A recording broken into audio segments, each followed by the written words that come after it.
What are you doing? I am watching paint dry. Why? Because it's fun. Review the game, lad. No, I'm not reviewing that shit. But you owe it to the thousands and thousands of fans around the world.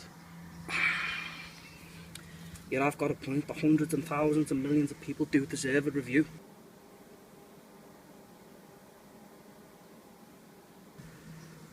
I guess I'm obligated. Exactly. Okay, let's do it. Don't worry though, I've heard it's good. Really? Yeah, I've heard it's good. Like, really good? Really good. Okay. Haha, I've heard it's shit.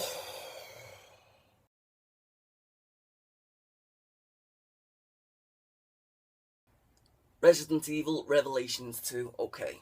Playing as Claire, the game starts off quite dark and gruesome, almost teasing the player into thinking that they're going to get a game as dark and gruesome as its predecessor. But then, for some reason, it switches to a prison section with enemies lurking round the corner.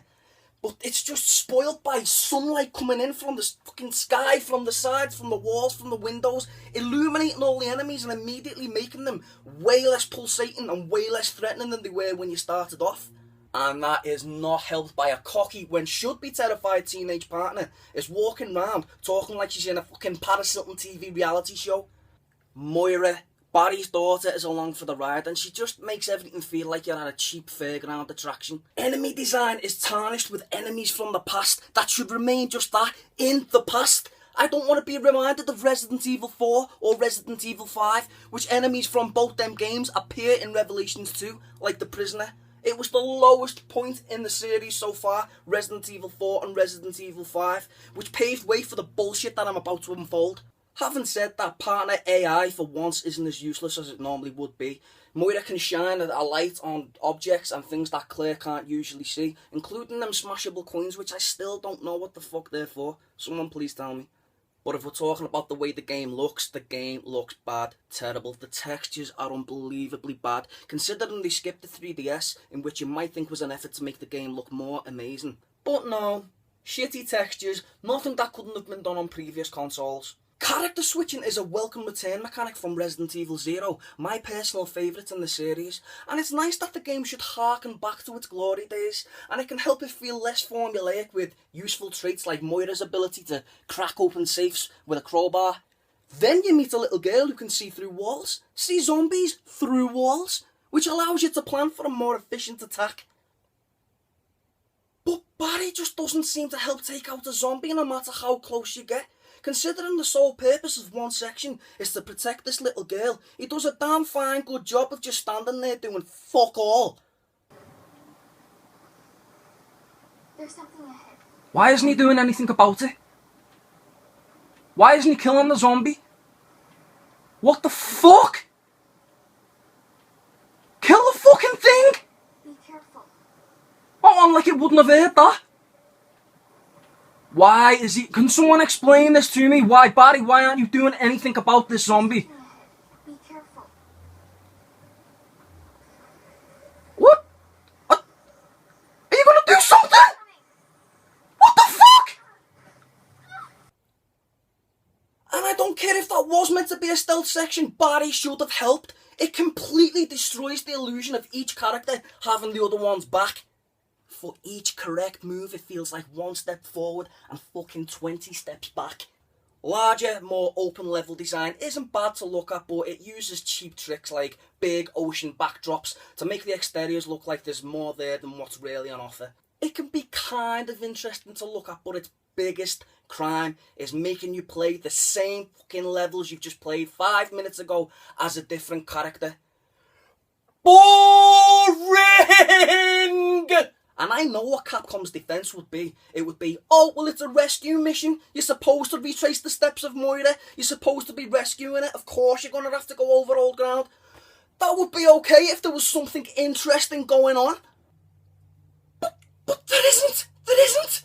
Avoid the same traps. Avoid the same enemies. Same shit, different skin. Oh, and when chances blatantly present themselves to scare the shit out of you, they're just skipped. Like when you're walking through the forest of a night. Jesus Christ, Capcom, some heart-pounding music or some sort of audible score, would that have killed you? It's like they're not even trying. Remember in Resident Evil 1 where you go into that room, that little room, and you find an ink cartridge for the first time, or I think it's a small knife, and as you're walking away and walk around the corner, you see Chris backing up, goes something like this.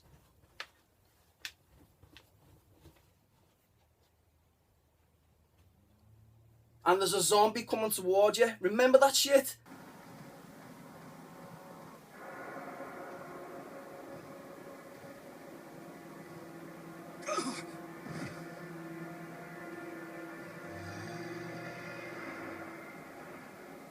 Well, now you've got this shit. By the way, I think Capcom were planning to make this guy like a surprising attack. An unsuspected surprising attack. Now look how much they only had to put the guy back, like let's say a meter. No, less than that, half a meter.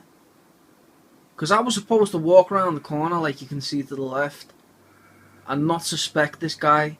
But before I do, I can just see him blatantly in the doorway. This is the height of lazy game design. The height. There is one section that involves a cabin and a clever use of shadows. That part was kind of good and kind of creepy. Credit where credit's due. But this is about 2 hours into the game. 2 fucking hours before anything even remotely hair-raising happens. Exploration serves no purpose because you'll often come across these holes in the ground that lead to fucking nowhere.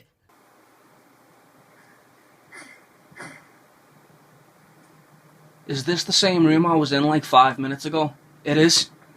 It is. So what was the point in coming... In fact, I know. What was the point coming down here? Complete time-wasting shit. That's what. Trying to make the game seem longer and just filling it with shit like this. Time-wasting shit. Adding nothing new or any natural progression to the game. And then the game involves puzzles that are just determined to treat you like you're a dickhead.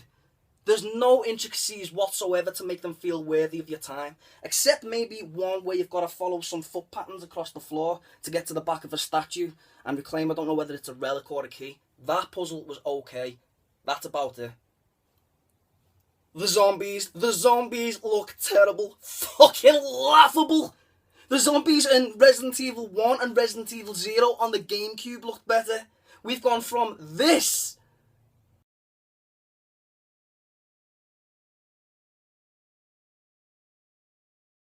to this.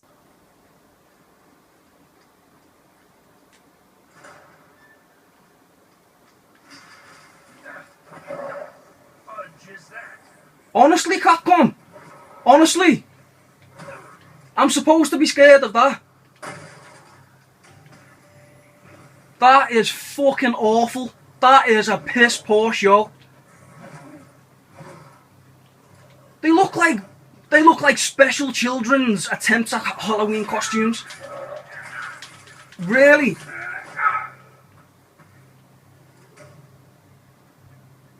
Oh my word.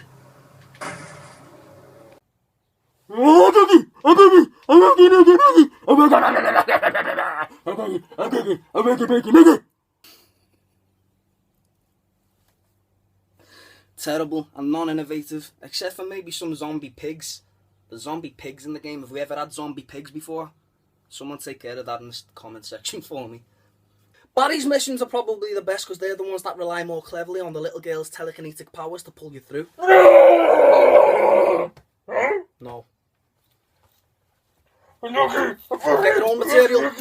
Get your own material. Go away. It's just a shame that his long waited for return to the series is met with atrocious programming like this.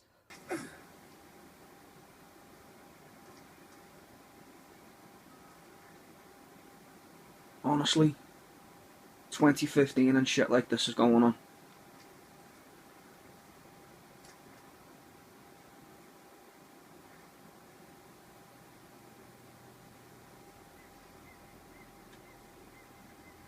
Wonderful.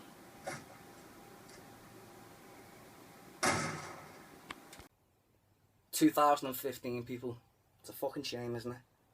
Resident Evil Revelations 2 can bestow some mentally disturbing images, but it likes to do it through subtlety that you might miss the first time round. So keep your eyes peeled for things swinging in the back, things you might not be paying much attention to because you're getting distracted by one thing, because they are there, trust me, now and again. Let's say something positive about the game, because it's not all bad. There was one boss fight in the game that reminded me of the Tyrant from Resident Evil 1, which involved me looking for ways to use the environment to defeat it, and I love things like that. I know the bosses like Alex Wesker who cover a more sinister approach to boss design. She was one creepy bitch. Like I keep saying, credit where credit is due. But she's just not used enough. You know how the saying goes, oh, I loved the game 1 minute and then I hated the game the next minute? No, I loved it 1 minute and then I hated it the next hour.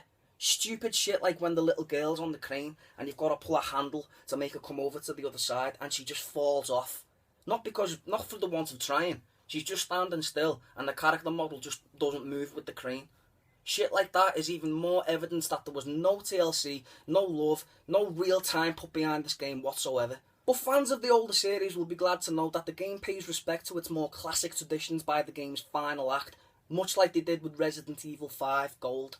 And funnily enough, this is where the game starts feeling like an actual Resident Evil game.